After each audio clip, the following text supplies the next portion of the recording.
You can sit there in a comfortable chair. The chair over here is not too comfortable. John, I appreciate I appreciate you coming in and sitting down talking with me. The reason, I'll get to the point with you. The reason you're in here was like you were having dinner with Ron and at the Element. I guess this was, let me think back. It's going to be back towards the end of May. Maybe around the second and third week in May. And do you know who else was there with us? Yeah, I believe, from what I understand, I think Jim was there, Easton, and I'm not sure who else was there with you guys as well. But I know Jim was there, and I'm trying to think who else. Okay, well, let's go on to tip number 2 or hint number 2. Okay, what was mentioned, what was told to me was that there was, Ron had made mention that the EDA was having a meeting. That's Friday about something that had happened.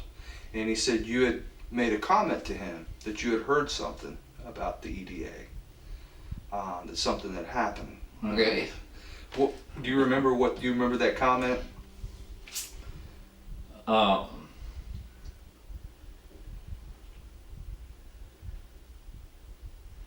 Well, this is going to be very difficult for you and for me, because the EDA has it came out with, okay, we got this big place that we're putting up, IT Federal. Yes. We're going to get hundreds of people in here with big pages, big dollars, and so on and so forth. And they're breaking ground sooner than you can believe. And then Ron was on the EDA at that time. Yes. I don't know. He may still be. Yeah. I don't talk to Ron anymore. Okay. And then as time went on, I was pretty vocal around town about the EDA. You know, where's our congressman? Where, you know, what's happening here? You know, we're 2 years into this. It's going to happen right away, and nothing's happening. Right. Then the EDA came up with a plan to build workforce housing. You know about that? I do. Okay. I've just what I've read. Okay. Just what I've read. And Well, I read you wrote a response on it. I read your response, which was this is the way I see it. you just and from that article, and correct me if I'm wrong, but you were just using figures that were already out there. Yeah. The only figures that I made were to add theirs up and divide by 24. 24 units. Okay. To come up with $219,000, I think it was, per unit. Right. So my belief about that, I had read something in the newspaper about, and now we're getting up very close to, not long ago at all, weeks, where the Rappahannock County Treasurer called state police on the county for their accounting practices. Did you know about that? Did not know about that. And so the Culpeper, it was in the Rappahannock newspaper, whatever that is. Rappahannock called state police on This woman called the state police directly, Okay. and she's a constitutional officer. Okay. So they investigated it, and the Culpeper office, according to the newspaper, is investigating Rappahannock County financial, money practices. Okay. I don't know that they've. Is it more ethics or is it? I don't know. You get out of the newspaper doesn't really tell you all that. Okay. But the county administrator I just read that in the newspaper. He retired, not retired. He resigned and he went to Loudoun County. Right.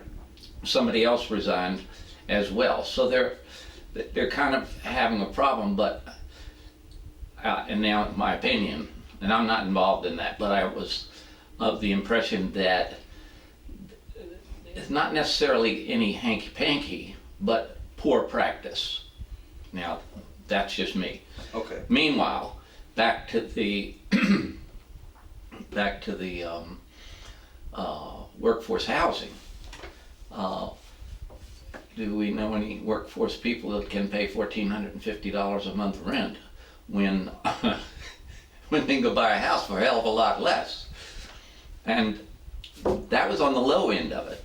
And so I thought, I haven't done anything. I thought I should maybe write a letter to the state police and see if they wanted to do an investigation, because it's not secret that Jennifer, the head of the EDA, the executive director, Jennifer McDonald. It was her. They were getting the land from her relatives free. Then some deadline went by. Yes. Then it went to $445,000. Yeah, that's hit the newspapers. That's right. And then they need $823,000 to level the land, put the thing on. It makes the land worth, or not worth, but cost $1.25 million. Right. So this just, I'm not really a very political person at all. I mean, I really have a mouth that's too big for politics. You speak your mind.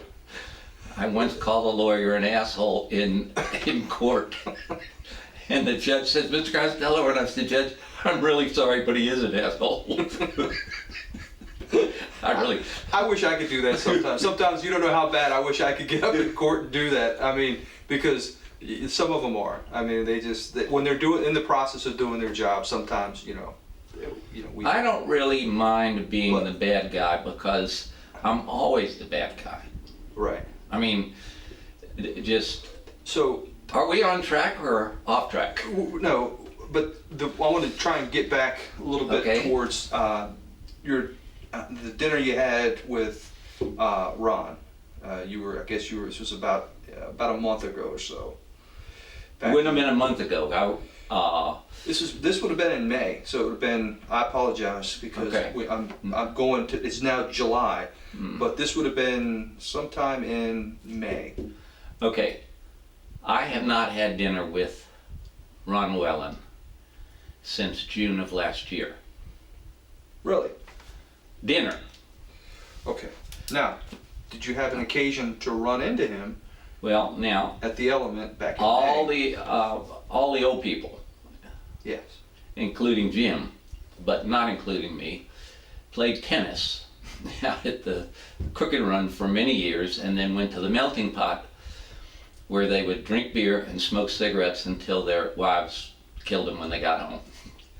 But nobody can play tennis anymore. They got Parkinson's, they've got wheelchairs, right. So they still have tennis, and now I'm part of the club. So Thursday night, 5 o'clock, usually at the Element. Okay. And nobody eats, you just go in there and... It's social.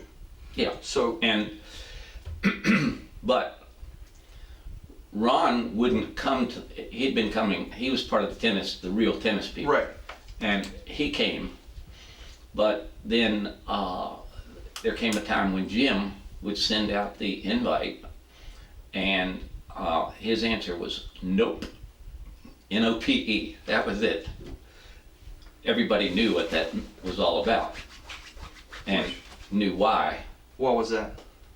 You ready? Yes. You sure? Okay. I'm ready. In 2009, Ron was in terrible financial shape. Okay. The bank had foreclosed a property outside in town here called Swan Farm, which runs right along the new road. Leech Run Parkway, right? Leech Run.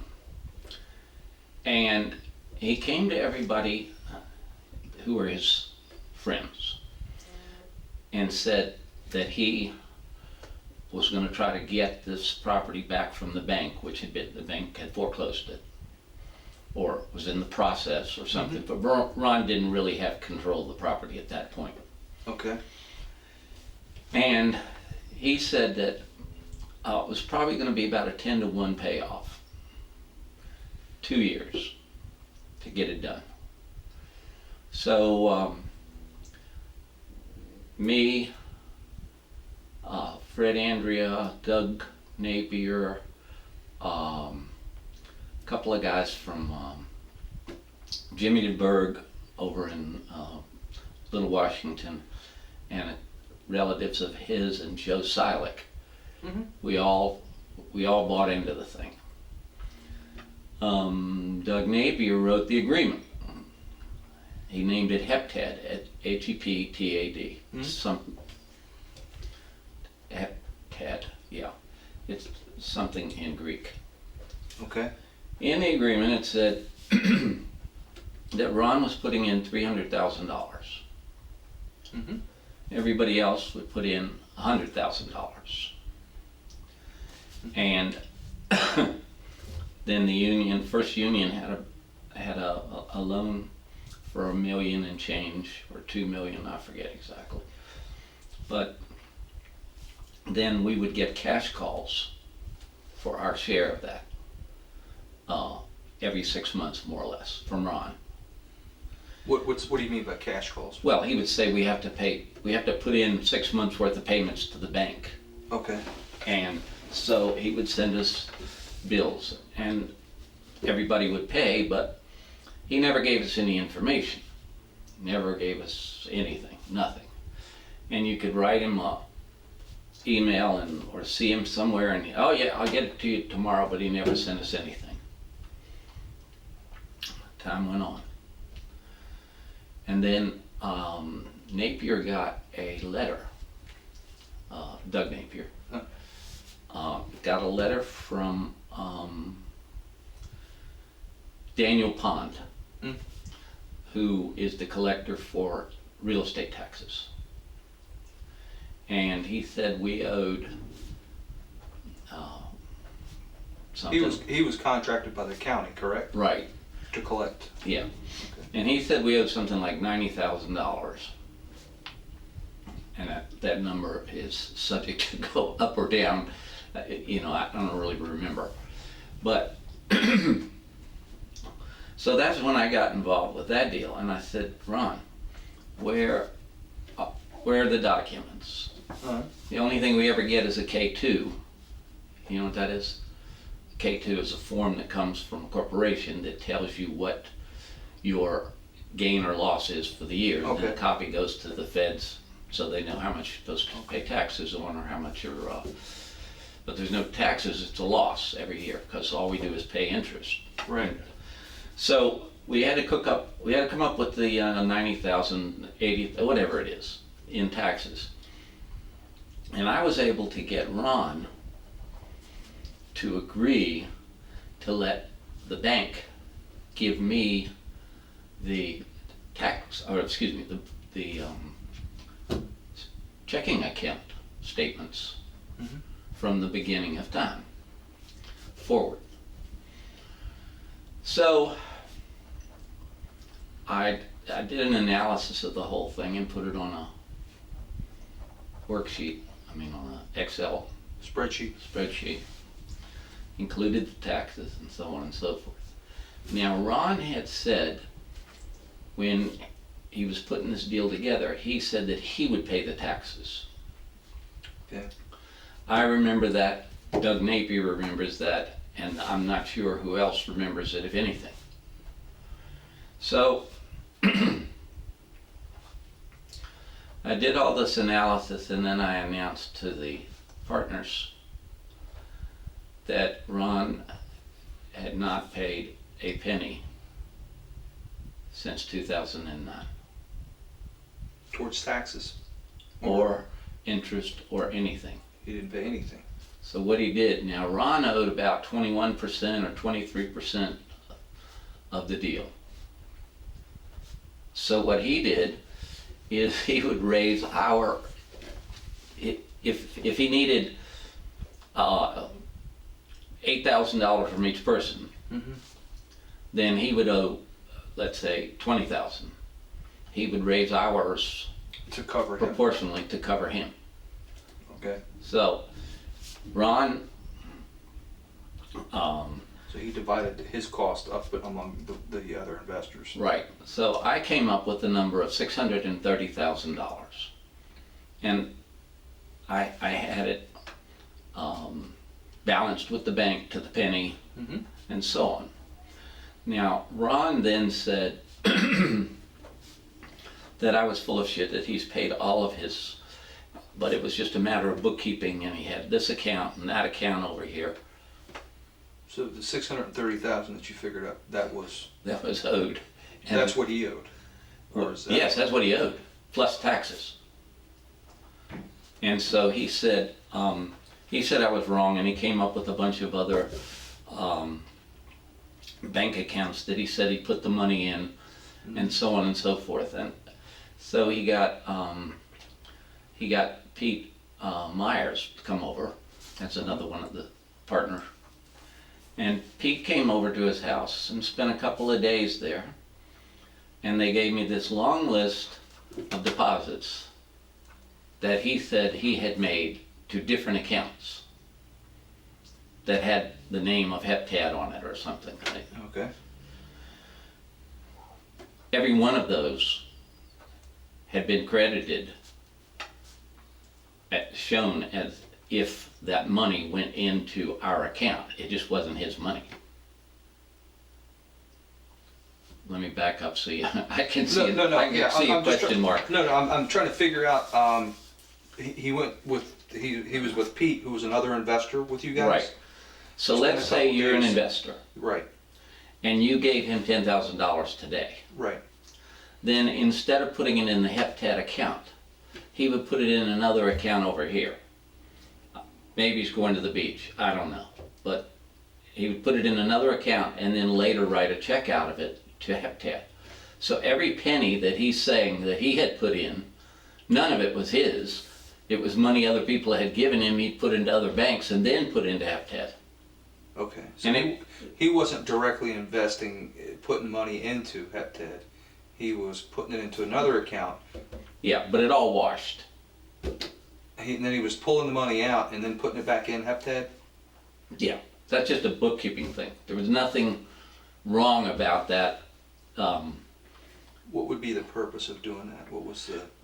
Well, I guess because he's a sloppy bookkeeper.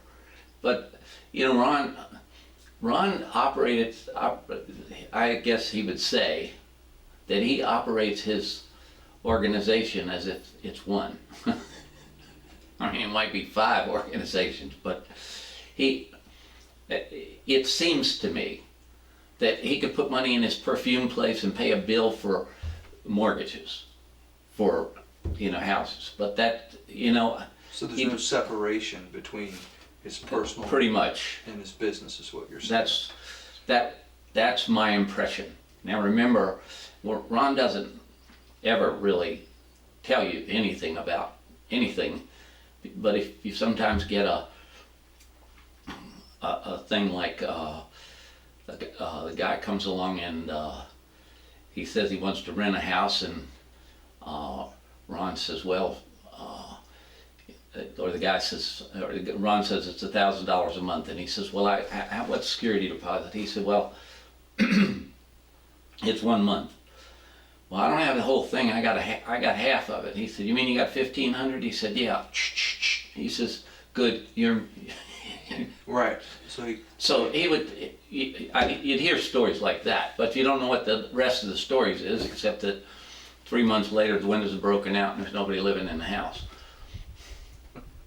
But that's just the way. And he never chases anybody for their money. But the bottom line on this whole thing is that he was supposed to put $300,000 into the bank, contributed. Correct. The original agreement. And $630,000, which included real estate taxes. Then, as I said, I always get to be the bad guy, because Pete, who'd been my friend for 15 years, says, well, what do you know? You're not an accountant. No, I've just been a successful businessman for 50 years. So, you know, this is what I do, is numbers. And so what did So Pete said that, I So- guess he thought your numbers were off? Yeah. So he did his numbers. He came up with the same thing that I came up with. Okay. So then we had a meeting and everybody decided to make it $600,000 that he would owe us. So you're cutting him a break, 30,000. I wanted 12%. That was another reason why I got, you know, to be the bad guy. Mm-hmm. And so then we read the agreement, and the agreement says if anybody fails to put their money in when they're supposed to, they have to pay 6.5% interest. It's prime plus 3, Okay. or prime plus 3.5, whatever it is. Okay. It's 6.5 then or now. And so Pete was given the unenviable task of collecting from Ron. And he's been doing okay up until now. But he can't anymore because he told me last night that Ron doesn't have any money. So in the past he would say, okay, I'll give you 10,000 on Tuesday. Mm-hmm.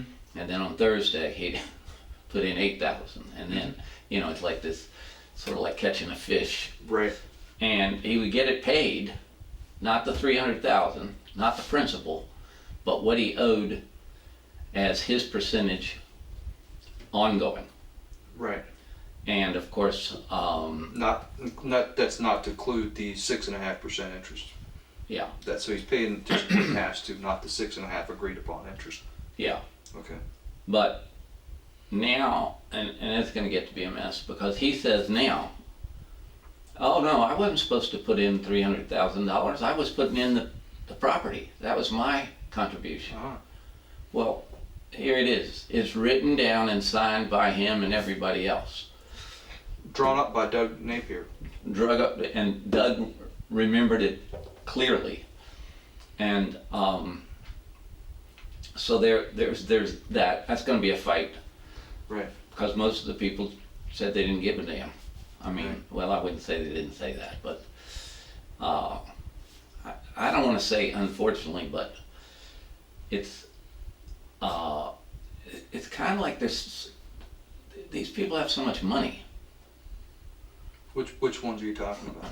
Everybody except Pete, and I'm probably the next poorest.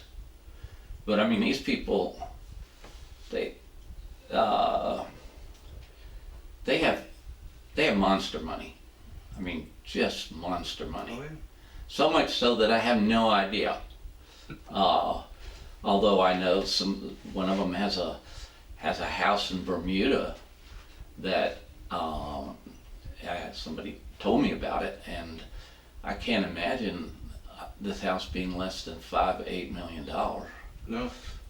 Not in Bermuda. Not a whole lot of real estate there. So No. imagine what you're getting there. Now they have owned it for a while and so on and so forth, and they're very low key. In fact, all these people are low key. They're none of them, but now he's not paying, and he owes us for 6 months, Right. and he owes us $38,000 on interest on the $600,000 loan. And he has, so basically I think it's 100 and his share of the taxes, and it might be $138,000, but it might not be. Somewhere in that ballpark total. Somewhere, yeah. And he hadn't paid a penny of it, and he told Pete he doesn't have it. And it appears that that's the case, but I say it appears just looking from the outside, Right. but we may be totally wrong. But and now I'm really pissed off, because 2 weeks ago he went to Atlanta to a Rotary convention Yes. and spent a few thousand.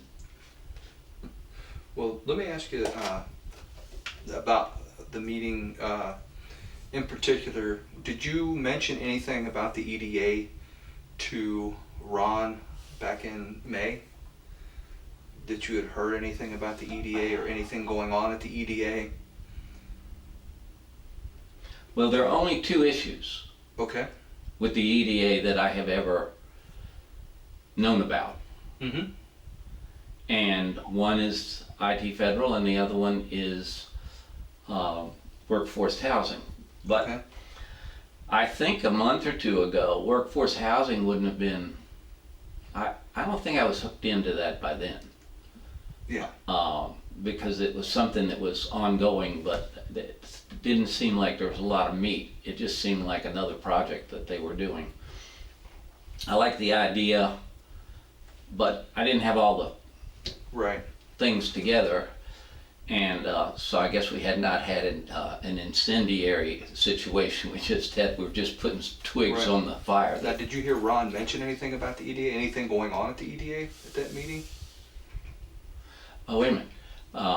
This is going to disappoint you, but oh, yes. I asked Ron about. Oh, this couldn't have been at Joe's Steakhouse, could it? Maybe it was. He led. From what I understand, I was led to believe it happened at the Element. But Okay. Well, going where you're going, Mm-hmm. I think that we had tennis at Joe's one night. Mm-hmm. And we were sitting there and there was a little conversation about this, that, and the other. And I was at one end of the table and he was at the other. Now remember, we don't talk to each other and don't sit close together. Correct. So I said, Ron, what do you know about IT Federal? It's not happening, nothing's going on. Mm-hmm. And he said, I know as much as you do. And then I said, what about this workforce housing thing? Because I remembered that had just kind of triggered me a little bit. And I said, does this mean anything to you? I mean, do you remember voting for this thing? Because I remembered there was something about a town councilman who said that he's now the mayor. And they asked him about it, and he said he doesn't remember anything about it. That's in the newspaper. And but I asked Ron, I said, so Ron, what's going on with that? And he said, I don't know. I said, well, what do you mean you don't know? You're on the board. Board of directors, yeah. Now here's his quote. They don't tell us anything. They just do what they want, and then we hear about it later. Now, who is they was never defined. That just ended the conversation. It was abrupt. Are we in the right place here? Well, I mean, I don't want to waste your time. No. but What I'm and here's the thing. I don't want to. I understand your position, but I don't want to waste your time. And here's what I'm actually looking at when we're talking about the EDA.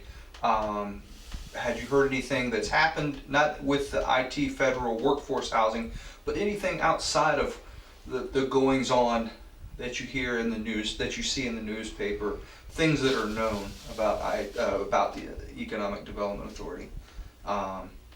Anything outside of that you were aware of, that a comment was made and that you commented back on regarding things going on recently at the EDA? I don't think so.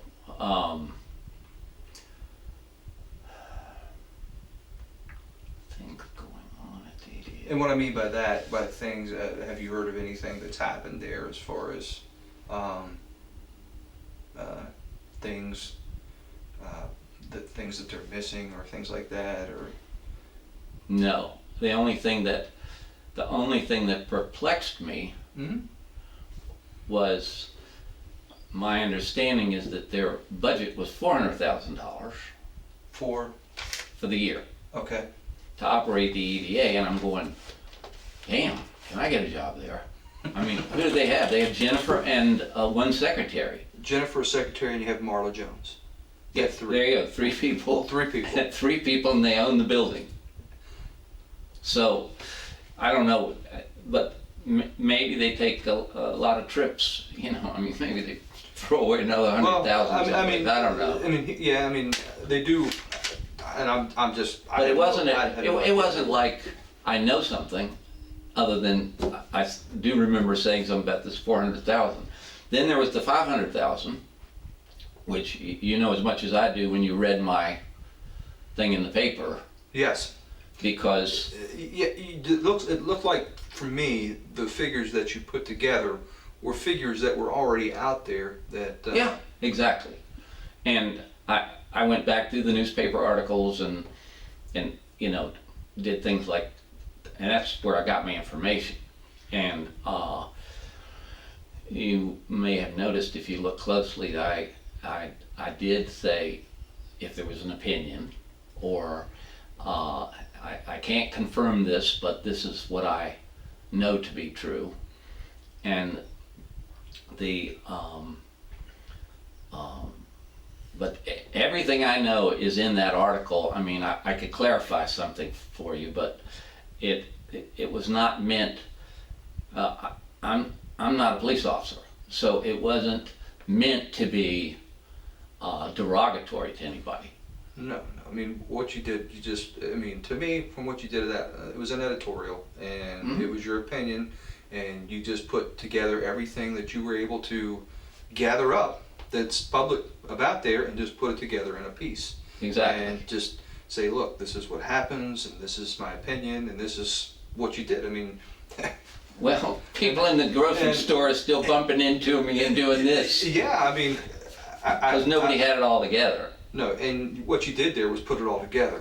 Yeah. So. And to be honest with you, that's not why I had, why you're here.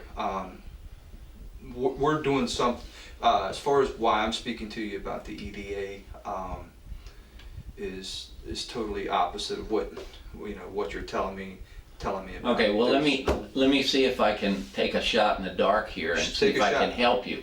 I do not know anything at all about any crookedness going on at the EDA with respect to embezzlement or or anything like that. If you want to ask me about cronyism, the whole gang of them probably ought to be thrown out because they've been there too long. They don't apparently do meetings like they're supposed to. And so procedurally, it's probably not. Right. But if we're talking about somebody took some money, right? I don't know anything. And the 500,000, they get it all back except for 10,000. But what's her name said that they had, and now they have a moral obligation to buy the property. That's the latest thing they said. Yes. So.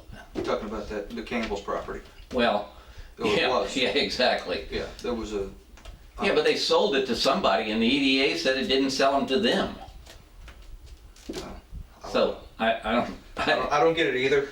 But they didn't. But they say it didn't go into the EDA's name. Mm-hmm. But then now they're saying it is in their name. So I don't know how could that happen. Maybe somebody misspoke. I guess she said that once or twice, but. I wish that I had the information, if there was some information to be had. I wish that I could. Right. Just because I don't like stuff like that. It's taxpayers' money. So you didn't hear Ron mention anything about the EDA or something that went on there that would have been criminal out there? Unless we talked about the hospital for 30 seconds the other one night. He did. Uh-huh. And I said, I said, well, folks, I said, I guess there's some news on the table that the IT Federal is going to start building. And it was reported that they had done some site work. They had site work going on, and they had and I heard from Jeremy at the town that they had submitted their final paperwork, whatever that was. Right. So then Ron said, yeah, I think they're going to announce it Monday. This was Thursday. And that's all Ron said. Okay. And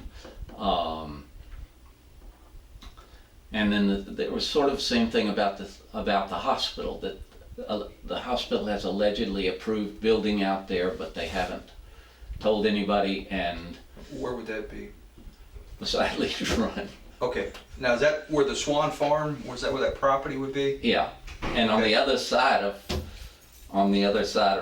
Leach Run is, I think the hospital bought like 28 acres or 115 acres or something. It's a big, huge place. And what, is that gonna be on the, I'm thinking It's on the east side. Mhm. right, so it's gonna be on, if you're coming from John Marshall, it's gonna be on your right. If you're going from, Happy Creek, and Right. that way it's gonna be on your left. So, That way out there, 28 acres for their, is that what the hospital yeah, has something. bought some property there? Okay. Yeah, and they're gonna build a new hospital and whatever. But then there's Inova, Yeah, which seems to be buying the hospital but Absolutely. not telling anybody. right. They just, they've changed their software and everything there to And they- Epic. It's the They same. paid for Epic, so I'm told. Yes. There's a few other things, but they don't affect me, so I don't care. Okay. Um, So you haven't heard of anything criminal going? That's what I mean by criminal. I'm not Yeah. talking about the operations or the things that are in the paper at the EDA. You haven't heard of anything happen to anybody that's in the EDA building, or anything that happened at the EDA building or anything like that? No, but if I come up with it, I'll call you. Okay. All right. But to me, it's easy to narrow it down because I haven't had 100 words with Ron in a year, Okay. and this all happened. The heptat thing happened a year ago, Okay. in June. So Yeah. And that's so that was June a year ago when that happened, 2016, when everything that you were telling me about, that you were talking at the beginning when we were talking, that was.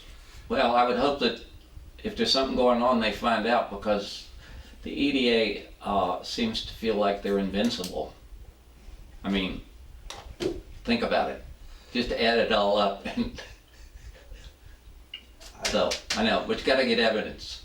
That's John, I appreciate you coming down and talking to me. All right. Pleasure meeting you. Any other time, call me. Sure. Let me give you a card. Good. And if you hear anything, or you've got anything for me, please don't hesitate to give me a call. And I'm going to write my cell phone number on there, so that way if